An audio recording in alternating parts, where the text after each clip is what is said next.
Alright, and welcome to the second episode of Twak Analyzing the Witness.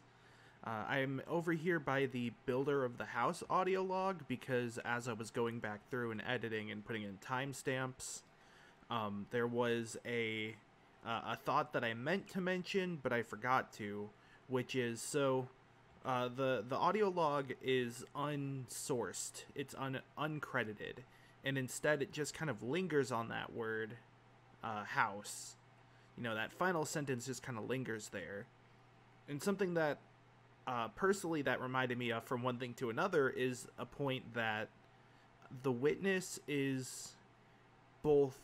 It both attempts to be realistic and it's very obviously fake, a video game.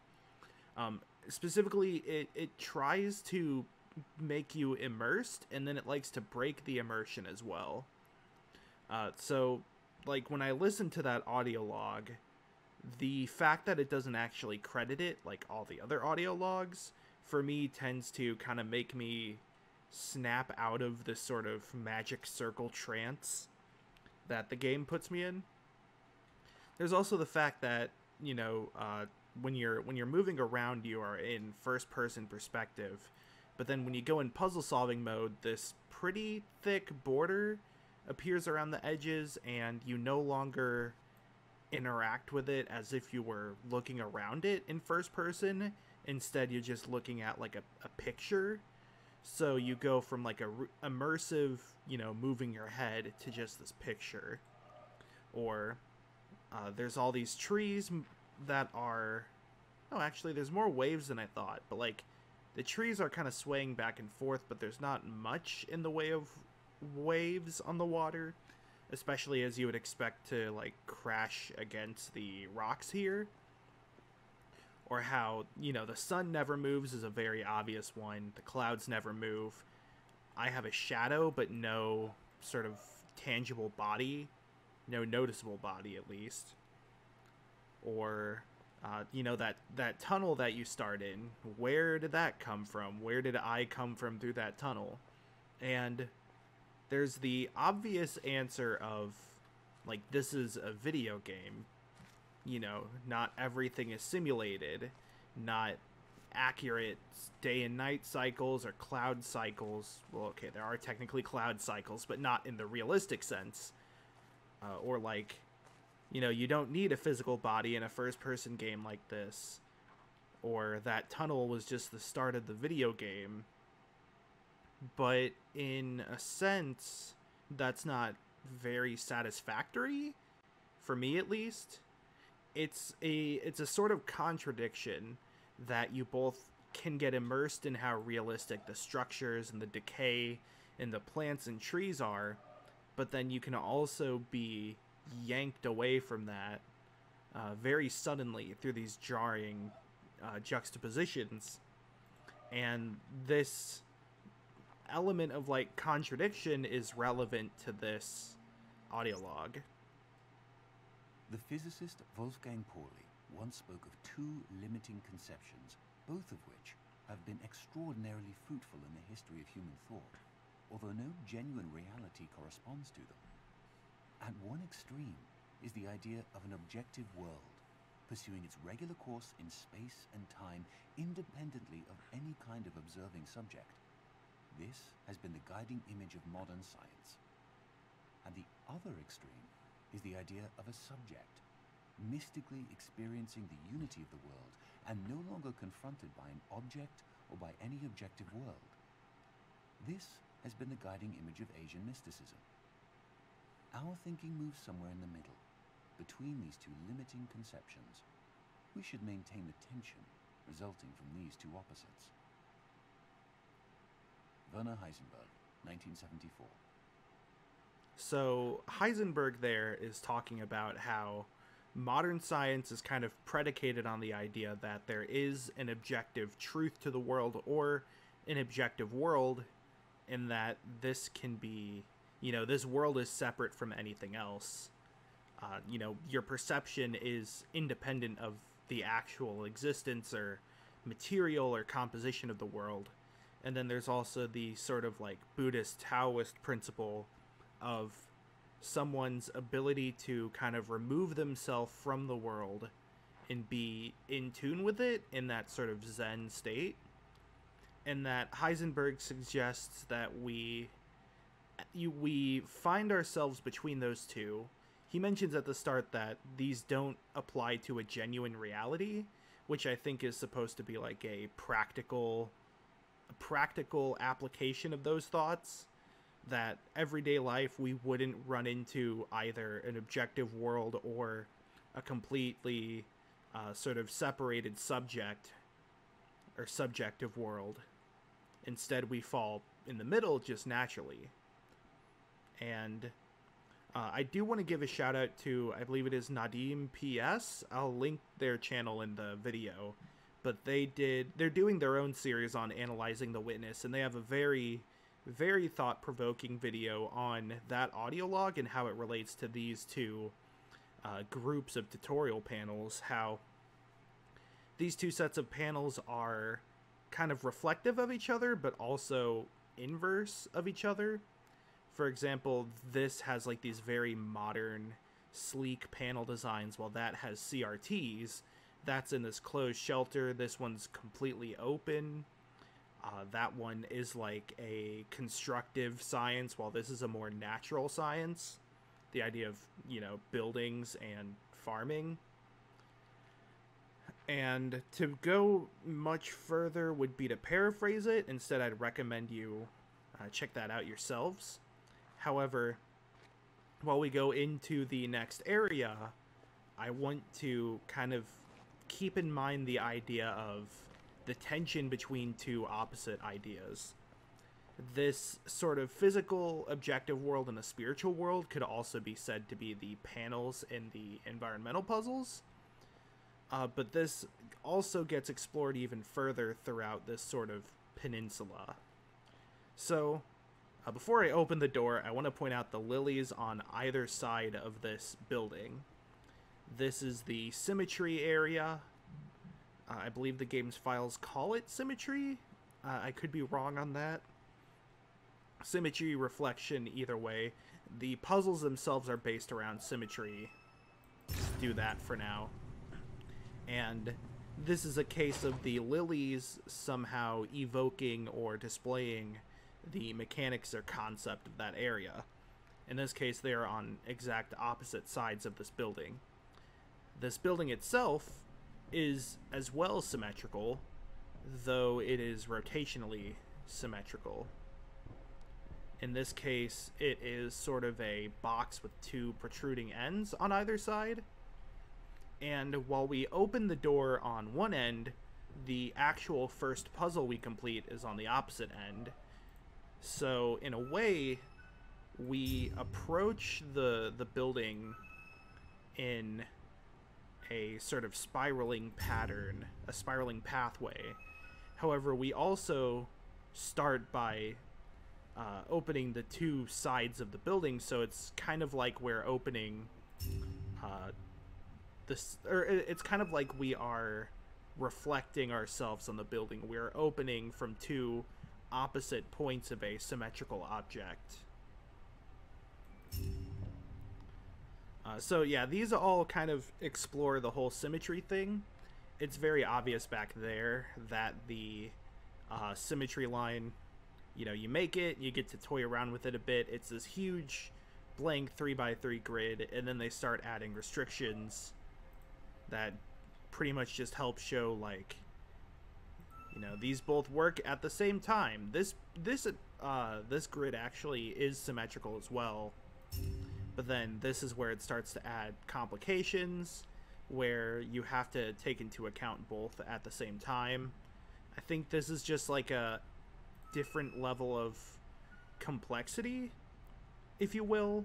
Like, there's more possible routes for this to take, and then this is just a more complex maze. And then an even more complex maze. And then finally an even more complex maze, but there is the interesting bit that this shows that the side that you start is important in some cases, because in this case the side that you start the puzzle on might be covered up by one of those bolts. Of course, you can solve like the outer or inner versions of that. As in, like, you know, you can solve from these two or the outer two pair. Both are actual puzzles. So, you kind of get a better look at the whole peninsula, including some of the rocks for later. I do want to point out the siren statue is visible from here. There are a number of references to shipwrecks and sirens in this game. Some very prominent ones as well. I won't go into those quite at the moment, but I just like that you can kind of see it from here. Also, I really like this little sandcastle. For one thing, it's just kind of cute, but notably there is the desert temple all the way on the other side of this reflection peninsula, and the sandcastle is in roughly the same coordinate this way. I'm not sure exactly what axis that would be. Like the x-axis, y-axis, or z-axis. Either way, it's pretty much directly opposite from the desert temple itself, and between those is the peninsula. So not only is this building symmetrical, but sort of this sandcastle is the symmetrical opposite to the desert temple. Also, notably that this is a glass house. Ooh, there's a little cooler. I never really paid attention to that. Or, like, this is a glass blowing facility.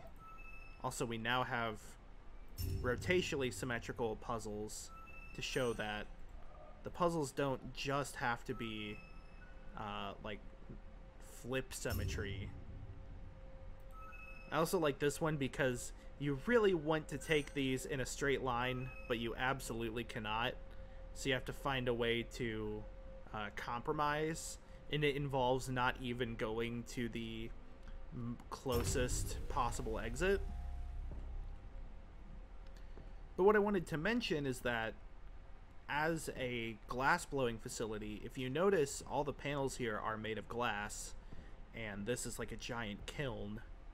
And so, oh, you can even see it's kind of melted here from the heat. And so what's interesting to me is that this is like a realistic justification for the glass panel's existence, as if the building that we are in was made to help create the glass panels that we're solving puzzles on as we speak. Sorry, I'm not actually very good at these. It's been a while. I mean, I literally just practiced yesterday, but I'm not very good at these specific ones. Alright, it's something like that. So it's sort of self-justifying. We need glass panels, so we make a glass kiln to create these glass panels, but in turn, the kiln is a thematic and fitting area for a glass panel to exist. Also, I really like that the next two panels are repeats of that first one in this group, that they have the exact same solution. I don't know if that's because it's kind of hard to tell the actual layout of these last one. I guess this is a symmetrical solution by default, because all of them are symmetrical solutions. But I guess you're supposed to notice that, like, this shape is the same as this one, just slightly distorted, and so the pattern would fit that this hugely distorted one is the same as these two. You can kind of tell just from this sort of upper corner. It's interesting because there really aren't any other series of puzzles that are outright repeated this way. So these three always stuck out to me because of that. I feel like they don't exactly fit with the symmetrical theme. Maybe it's that they're copies of each other. Also, ooh, funny ambient noise. these vases are sort of like binary counting. If you were to take the more filled out sides as a 1 and the closer sides as zeros, so this is 0, then there's just 1 1 at the bottom, so that's 1. Then it's 0 1, so that's 2. Then it's 1 1, so that's 3. And then 4 5 6 7. Obviously, these are also the shapes that you make on the door frame, and that door frame is relevant for an environmental puzzle I'll go ahead and complete while I'm here. This is personally one that I just really enjoy, this specific environmental puzzle, because you can actually go up and open the door from up here and then just complete it this way. It does kind of annoy me that the solution to this puzzle requires the circle part to be kind of skewed. You know, most of the environmental puzzles have a pretty clear, like, round circle, but this is more oval from this perspective. I think the idea is it's like a forced perspective where we're supposed to imagine that this is up against the wall, in that if we were to go at ground level, it would look more like a circle. I digress. It's just a small tidbit. You can also kind of see the rest of the puzzles from here, which is cool. And you also, from up here, get a better view of how the wiring itself is rotationally symmetrical. It's kind of hard to tell without zooming out and looking at the building through, like, console commands with, like, a no-clip cheat. Where is it? And there's also a Dorito puzzle over here in another sort of out-of-the-way area. It's kind of under this stairway. And this also continues the theme of having hidden not objectives, but like hidden findings in pairs. So the environmental puzzle was on one side and the Dorito puzzle was on the other side, much like how in the Society of True Searchers sort of secret area, the Dorito puzzle was paired with an audio log. Alright, so let's go back. From this way you can see the funny tree. Then you can see the siren statue. You can actually kind of get a view of her from here and see that her feet are clawed. It's not just a statue of a woman, it's a statue of a siren specifically. You can see the hair rocks. So keep note that the wiring through this area is green. That's just fairly important for a point that will slowly become more clear as this progresses.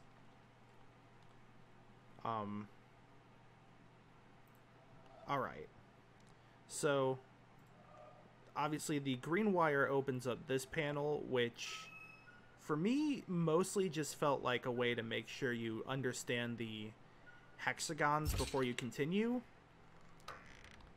And then this panel is really cool because it is immediately impossible. There is no way to fulfill both lines' objectives. You can't cover both of those hexagons. So pretty quickly you'll find that you need to open that gate. Of course, to do that, I'm going to take a slight detour first. And so, I actually don't know how common knowledge this is, but there are two separate series of puzzles, also koi fish, throughout this peninsula. And they start on the opposite sides of the island, but only one of them is actually necessary to complete. This one I'm starting with is the optional one.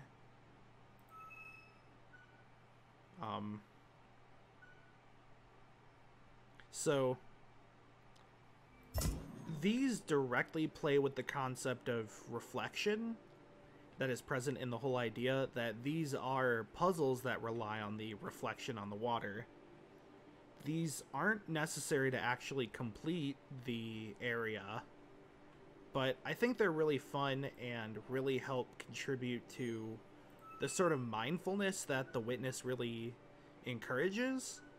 So, like, the first one is just completely in view. This one, parts of it are hidden, but if you look at one half, so like the bottom half, then the middle, then the top half, you can pretty easily figure out the path just by sort of splitting your attention that way. But then you get across the pathway and over to this one. So this one took me a second to actually figure out on my first playthrough that this rock isn't centered on the panel, whereas the other panels had actual centered rocks. And so it's supposed to be like there's no way you can actually solve this, especially if you try that, which is like the most likely solution, going by just looking at this rock. And then you're supposed to notice that while you're zoomed in, you might see those rocks over there, which look more like the previous rocks from the previous two panels. And you can actually just kind of line them up so they fit perfectly. If you don't realize that you can go into puzzle solving mode outside of the grid, it might be harder to notice that. You can always just take notes. It's also very easy now to realize, yeah, these panels are literally just sheets of glass that you can see right through. It's even more apparent, not here. This is really cool as well, because similarly to how the second in the series asked you to kind of split your attention to figure out the actual line you had to take, these require you to do a similar thing. You focus on like one half of the reflection. I guess you can kind of just look at the bottom half, but it requires you to sort of fill in the blanks for the top. So we know that like this rock is only reflected there, but if we were to extrapolate it in the way so that it would fit in the grid, we would have to reflect it more up there. And then this is where it all comes together. As you're following the wire, you'll probably notice these trees that are very specifically placed. Then you'll also notice that this panel, if you like just follow the wire on the outside, there's more of those pillows, that there's nothing to go on. So if you were to just walk up to here in the most natural way, there's no way to solve it. Instead, this asks you yourself to look on the opposite side. So it's sort of like you are reflecting the panel itself. For one thing, it's a really clever use of the glass panels. Like, sure, it makes sense that the panels would be glass, because glass is both reflective and transparent, much like water.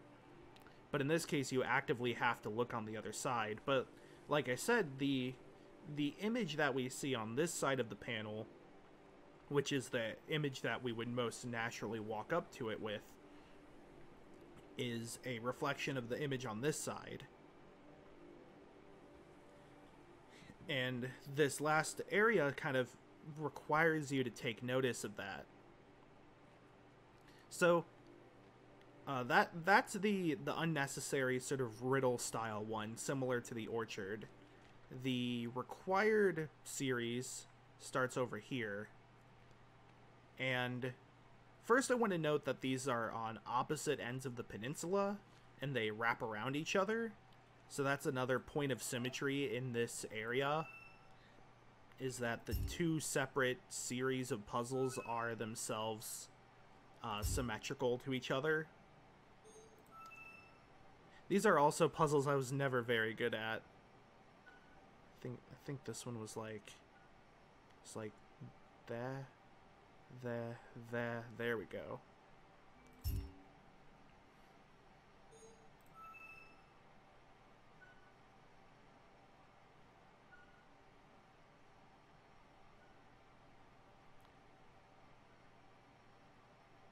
Right, okay, sorry.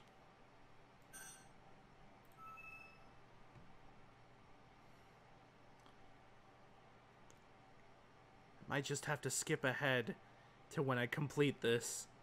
Oh, nope, there we go. These panels actually have multiple solutions to them. which is very notable for speedrunning purposes, as speedrunners take the fastest possible route through those panels. But it's kind of interesting because for a lot of puzzle games, there is the assumption that there is one right answer to do something. But with The Witness, it's not as much about the puzzle as it is about the idea the puzzle is presenting.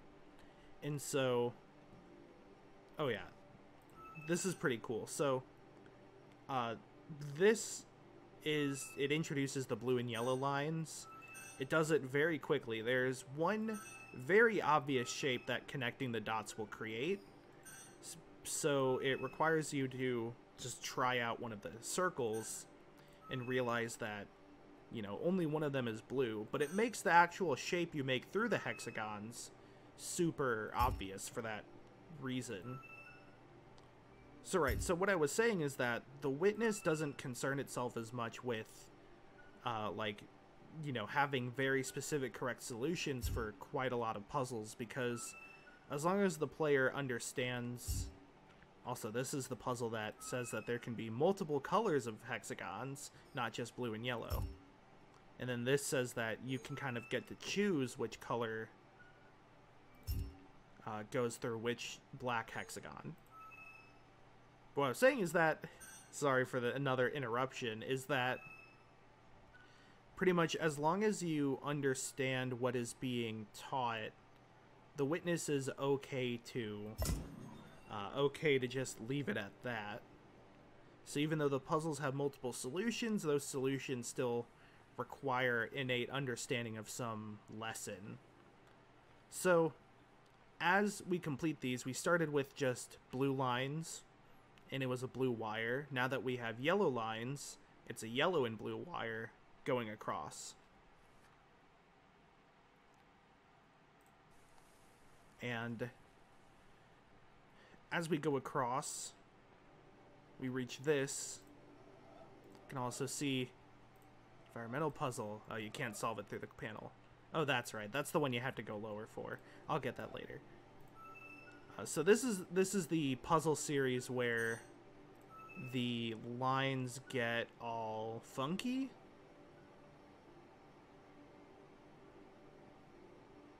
Where the yellow line starts to fade. You can already see it fading there, especially after you lock in the answer. The panel kind of fades out for a brief moment. And the fading itself, I don't think is as much the point as it is the very final puzzle in the series. Also, this one's really funny because it looks just like the previous one, but there is one twist.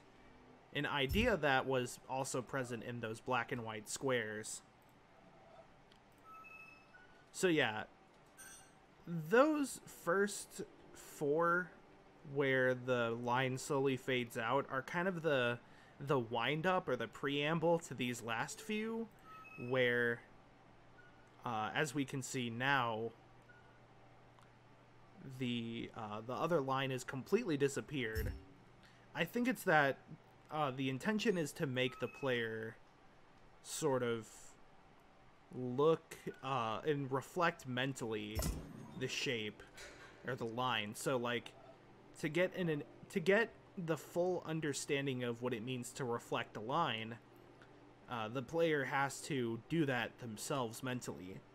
And if you were to just make a blue line and then no line, even though there's yellow hexagons, it might not be quite obvious that there is another line there.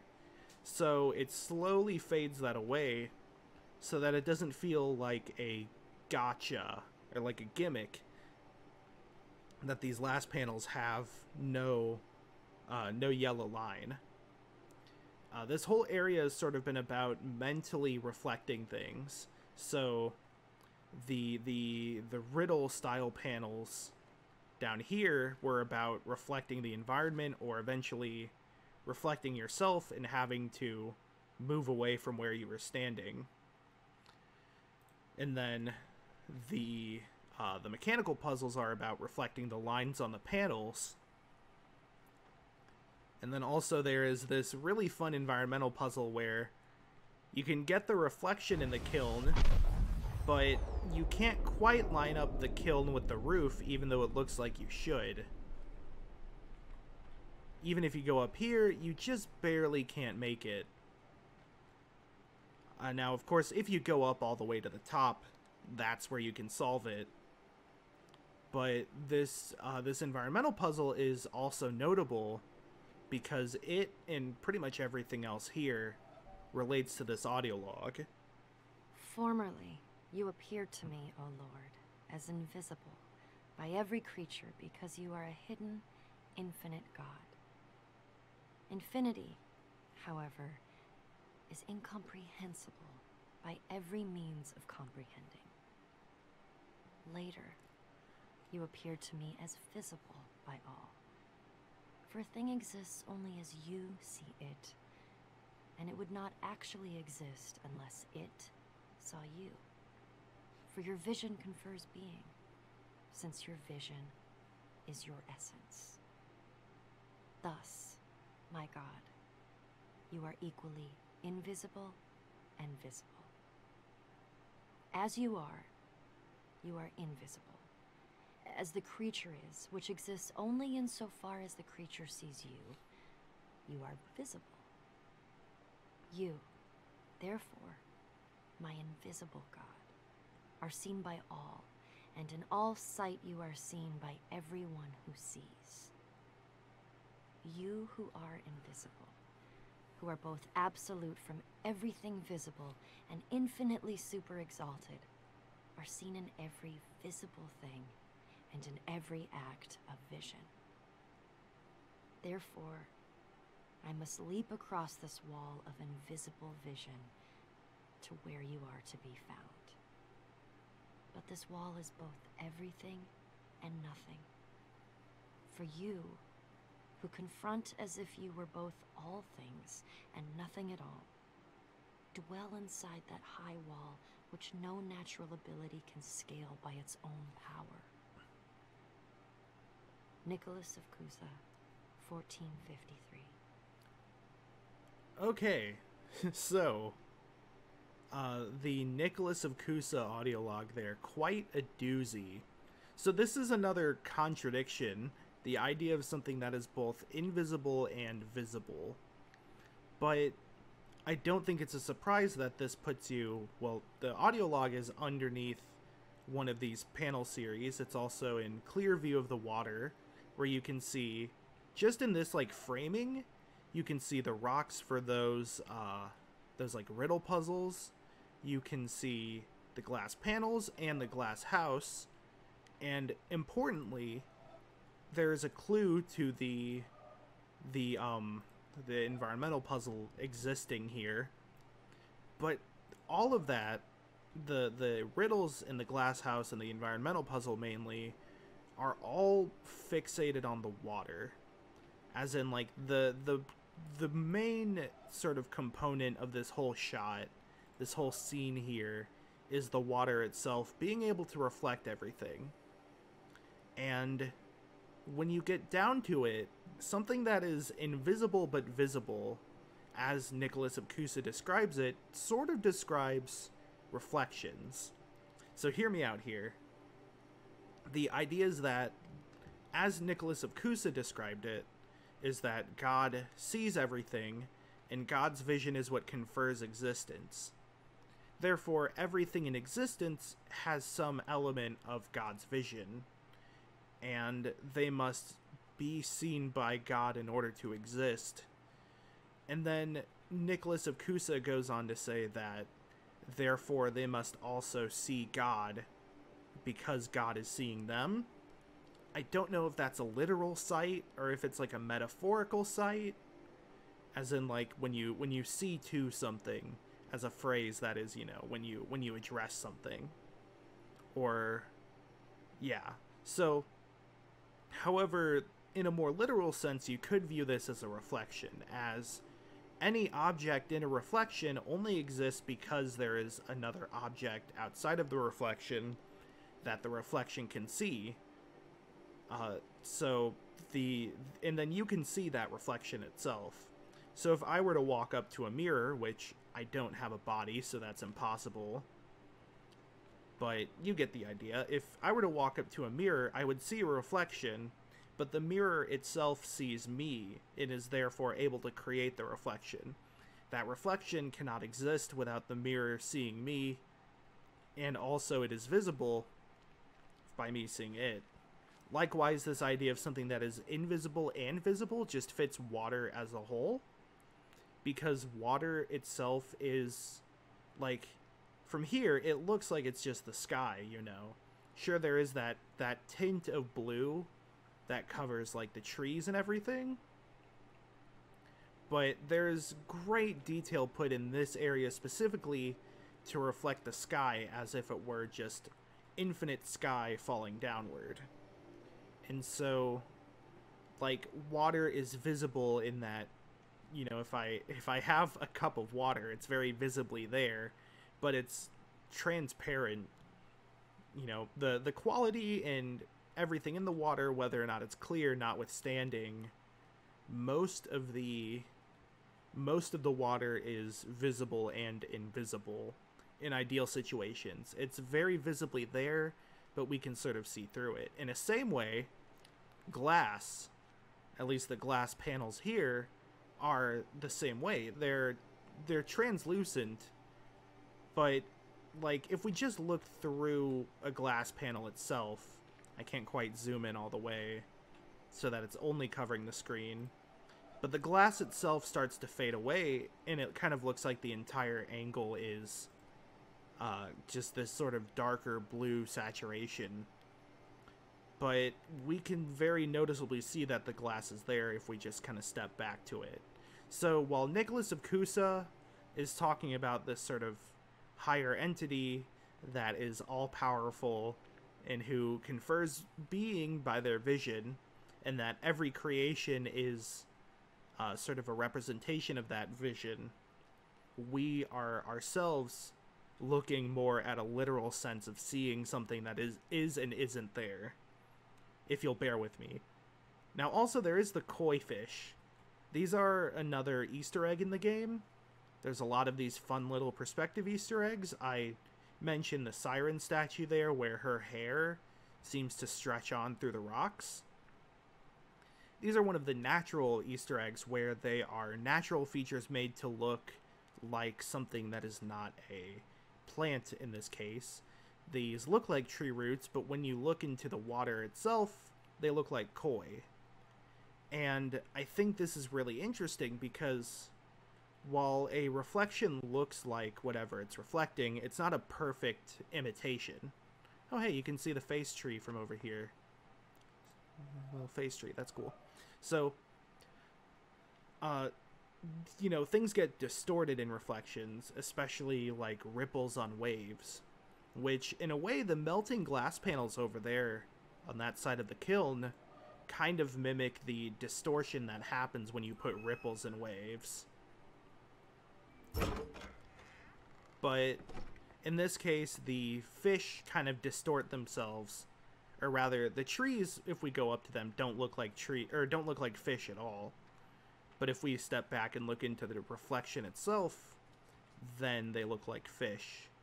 And I think that is where the idea of spawning something into existence is sort of made concrete in this world, in this game, is that things can look different in reflections than they do in reality.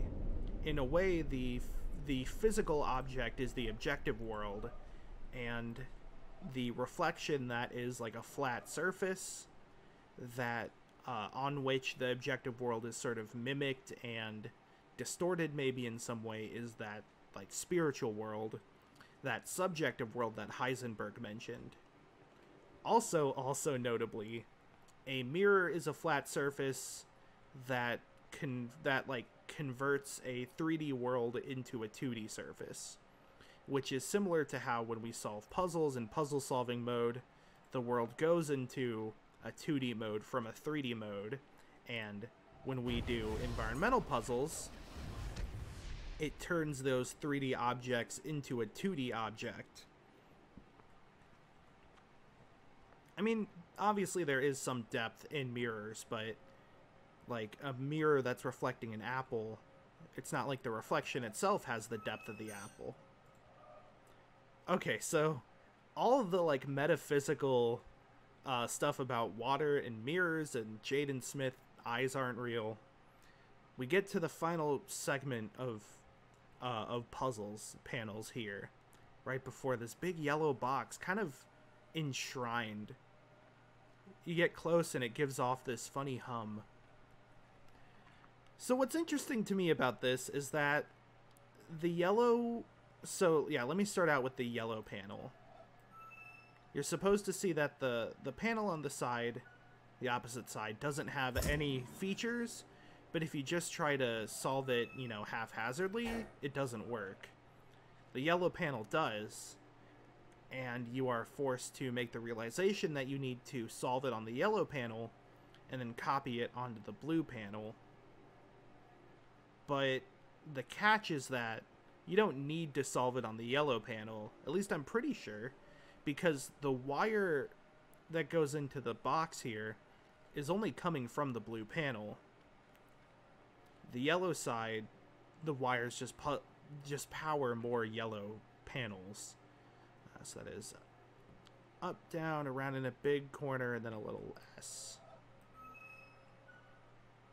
Big corner, little S. Then same thing for here.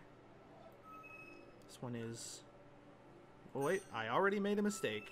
Forward, down, up. Left, up, down, right. There we go. We're down, up. Right, up, down, left. There we go. So then let me try to do this one without the yellow panel, just to make sure. Also, this one's funny because you might not notice it at first, but these are not only flipped the same way these are,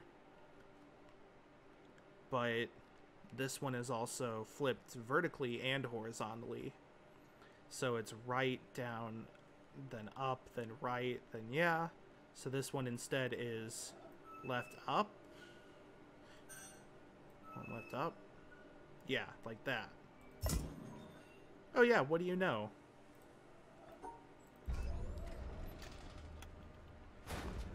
I'm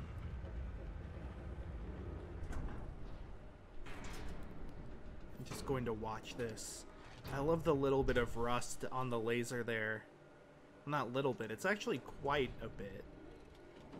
But it looks like it's just been sitting here forever, waiting to be activated.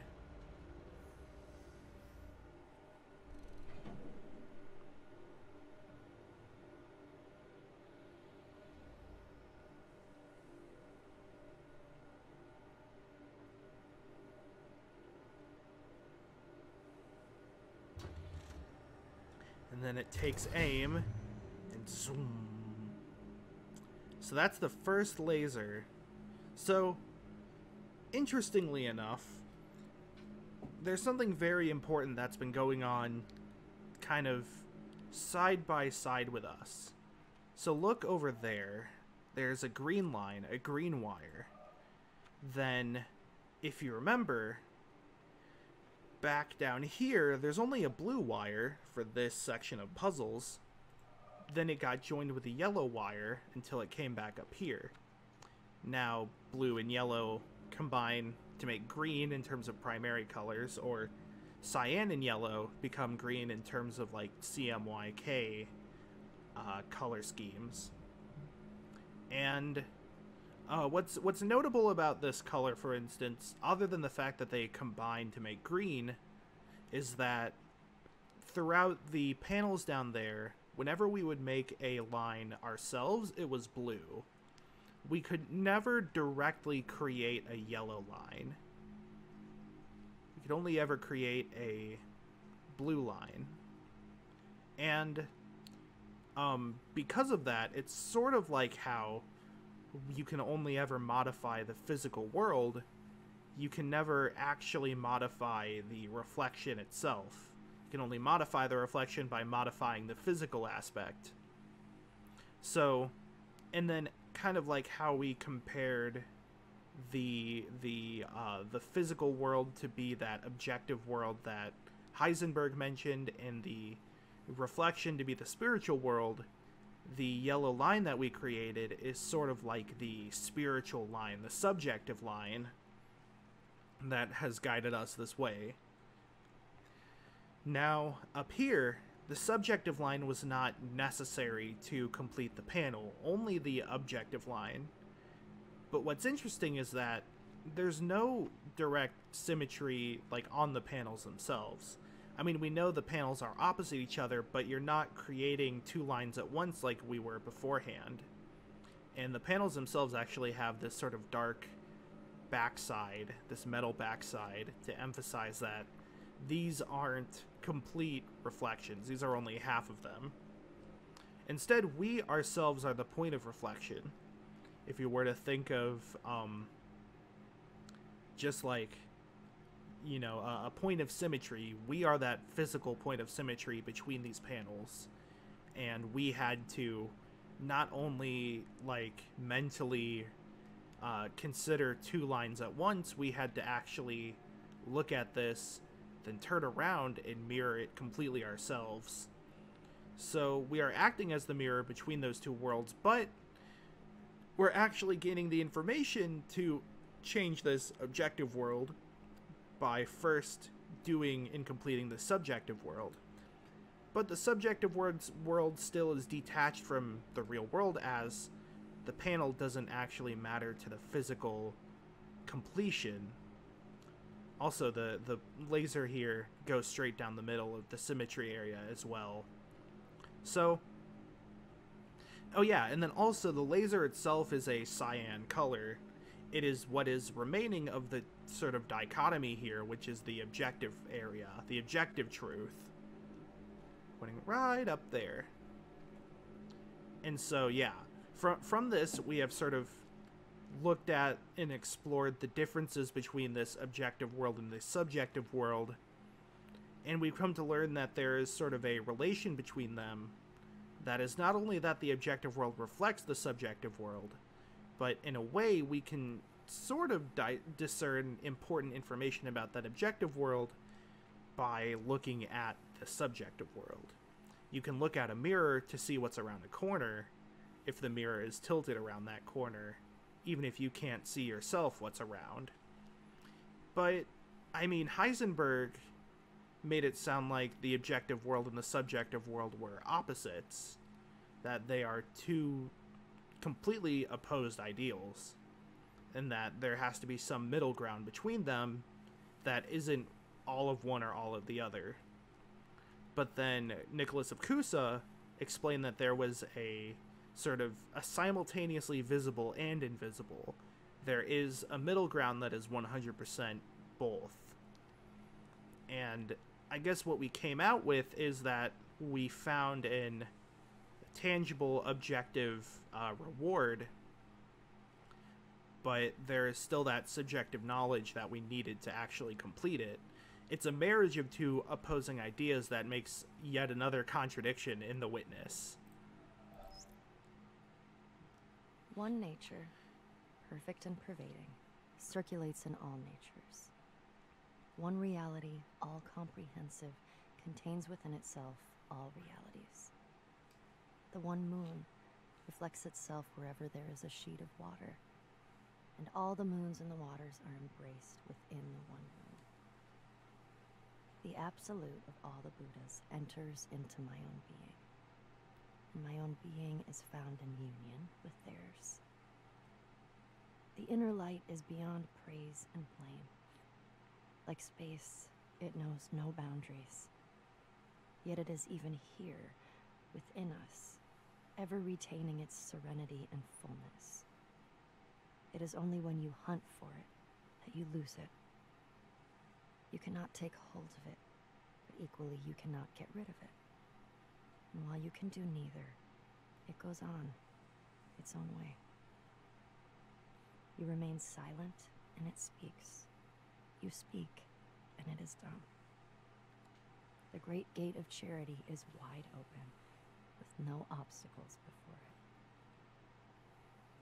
Young Cha Tashi, circa 700. So, Yeah, so that kind of relates what Nicholas of Cusa was saying, that there can exist something that is sort of a reflection of something itself. In this case, it starts off by comparing the reflection of the moon to the moon, that they are connected, one and the same. And then it goes on to talk about this inner light, the gates of charity. And it sort of brings up all these contradictions about the inner light, but many of them, like speaking in it is silent, trying to, find it and it not being there, that sort of thing it's about trying to tangibly reach that inner light, or like consciously reaching it, and it being hidden throughout that the inner light itself is like impossible to find if you actively try to find it, or like find it in an objective sense. Sort of like how, a reflection of the moon is not the same as the moon itself. And if you were to try to go down to the moon in the water, like if you were to try to go into the ocean thinking you would reach the moon, it's impossible. It's, again, another contradiction in this case about a truth that is like tangible but also intangible, especially if you try to look for it. Also, yeah, I feel like this cloud is supposed to be sort of moon-like, sort of lunar. Also, I mean, it does bring up straight up reflections in the water, and comparing those to that inner light of peace or charity or, what have you, that directly relates to the themes that I was presenting of, like, having to reflect the subjective world yourself. Alright, so that was a whole bunch of talk about mirrors and subjective world, objective world. I also want to bring up that the game on Steam, the thumbnail for it, or like the library art, is one of the sort of reflections along the water side here. I believe the thumbnail art on the PS4 is the gate over in the autumn tree area that way, which I'm not going to go to yet. But I think it's kind of interesting looking at those, and why would those specifically be thumbnails? And I think a big part of it is this idea of a reflection is something that is pretty central to the game's themes, not just in the sense that a reflection is, spiritual or objective, or represents God, or represents grace and harmony, but just the idea that a reflection is a mirror of something else in any sort of sense. In a way, the castle that we started in had that flower box. Recursion is sort of a type of reflection in that it conceptually reflects the world around it. And the tree panels that we saw in the orchard are a similar conceptual reflection, that they represented the trees outside of them. It's a much less literal form of reflection as the waterfront here, but it's worth considering. Here we can clearly see one of the obelisks. These are very, very ominous. Oh yeah, that's right. So another sort of implementation of sort of opposites, the laser box, I'll go into a bit more in just a second, but the laser box is mechanical. It has rust, it has bolts, it has, plates, it has rotors, it spins, it has wires, much like the panels themselves have wires and electricity and that sort of signature hum. But the obelisk, on the other hand, it is solid. I guess it has a kind of hum to itself as well. It is unmoving, it is seemingly natural. It looks like it's some sort of stone, maybe like obsidian of some sort of volcanic rock. But additionally, the laser is bright and kind of colorful. It can also tend to blend in with the scenery sometimes, whereas the obelisk is dark and stark, and it contrasts with everything around itself, almost like a Vanta black. It is, in a way, opposite the laser. The laser doesn't point to how to complete it, whereas the obelisk, little known fact, but the shapes on the obelisk are on faces, and those faces correspond to where those puzzles are located. So all of these puzzles are the ones that are on like the face of the desert temple, and inside it, like that's that one in the water chamber. These are on the coastline, and these are on Symmetry. There's the two in the glass house, and then the one with the vase. Those point, of course, to the windmill, and that one's a little desert snake.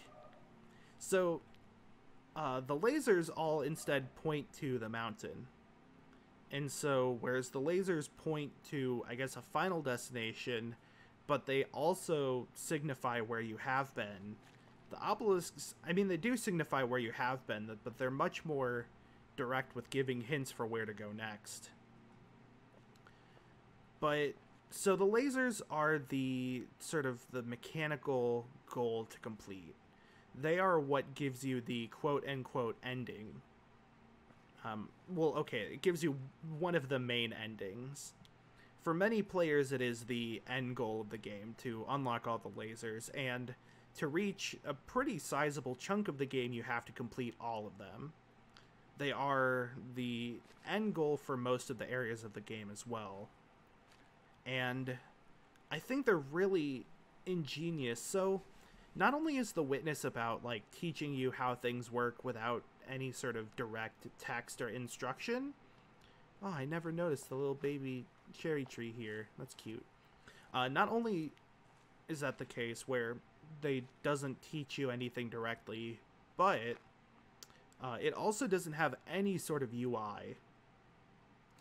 And the sort of system the game sets up is almost like a collectathon, in the sense that it's an open world. There are collectibles, in this case panels and lasers, with the lasers being the absolute goal. And there are even the theme park style weenies of like landmarks that guide you around the world and help you navigate yourself as far as showing spatial relation to other places. Fun rhyme. And so what you get with the lasers is a way not only to show where you have been, but where you need to go, in this case the island. It acts as a compass because all the lasers point to the mountain. So if you have one laser, you just go to where you know you haven't been to find the mountain. If you have more than one laser, you just find where they meet, and you know generally where you are located relative to everything else on the island. And then, of course, I mean, it shows you where to go when you get all the lasers. It points to that mountain, which has been given extreme significance considering you can see it almost everywhere in the game, and it's one of the first things you see when you leave that starting tunnel. And then, yeah, it shows you where you have been, so you have an idea of, like, oh, that laser is going from the mountain to the east, or the west coast. Yeah, west. So you know that the west is where you've already been, where the reflection is. It's really clever in that regard. So, I'm gonna stop the video soon, because we are almost to... Hold on, is this where you can do it? No, I can never remember where you're able to actually get this Easter egg. I want to show it off before I move. So we're almost going to end the video here, because... Oh, there we go. Yeah, very cool. The funny tree is given extra context in the reflection of the archway. Okay. So...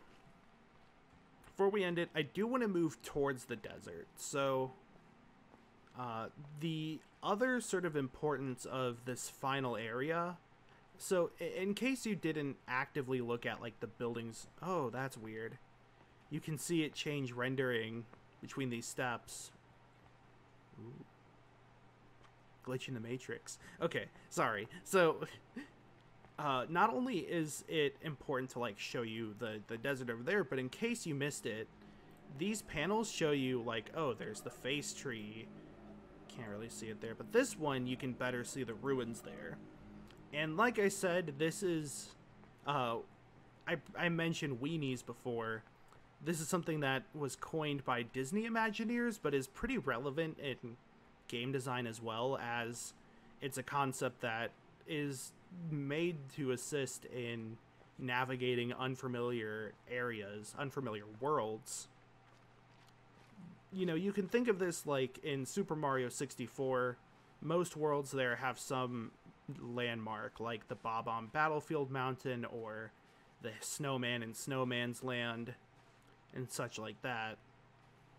While The Witness has a theme park design in that there's all these small themed areas that are kind of independent of each other, despite, you know, there's no way there could be this many climates in one island in real life.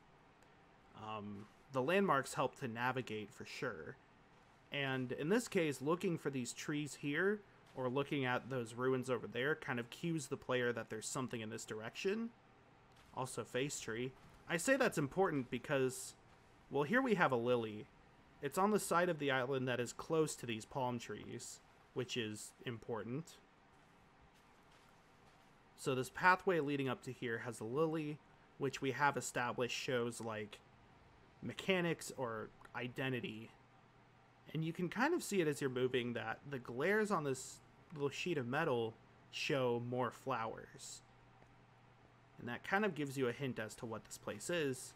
But the path from the lily has a stairway that leads right up to here. And if we just walk forward, look to the left side of the screen, it's shiny. Now,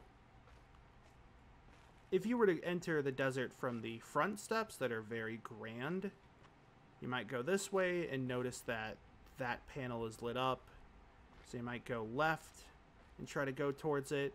But you could also see there that shiny panel. Go to the right and go towards it. And you might be like, oh, how do I do this? And then you see the panel over there. You approach it from the right, and as you get closer, you also see the glare.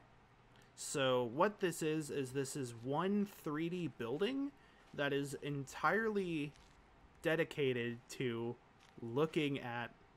Oh, I didn't realize the panel goes dark. Is entirely dedicated to looking at this panel here with a glare. It's probably the easiest to see it when you enter from this stairway. At least for me it is. And go around this rock like that. Which, in my opinion, is why it makes sure to show you the desert temple from over on the reflection area. Is that in order to get that sort of... that perfect shot of going through this doorway, they don't force you to enter the temple from this direction, but they encourage it by kind of giving you all these clues that, ooh, there's this cool temple here, and there's face tree. And so as you move along the coastline, as you probably have been up until now, you eventually come to this pathway, to the flower in the conspicuous metal sheet, and then finally you get your big epitome here. Or not epitome, sorry. Epiphany. Slip of the tongue. Of course, that's not necessarily how this works. I will admit that my first playthrough, I came through the front steps and didn't immediately see that hexagon panel there. At least with the glare on it. And it's possible that up until now you haven't been doing the same path. But I feel like this is pretty intentional, as by and large, like, you get one view of the town early on from that, like, river walkway, or that bay sort of walkway. But as you go through, most of your actual access to the town is cut off, either by trees or by literal walls. I mean, over by where this, like, factory equipment is, or farm equipment, you could just go through the trees here, but it's kind of well hidden. I mean, I guess this clearing clearly shows that building, but, like, you know, there's so many thick trees that it's very easy to pass it up for the more bright orchard. And so,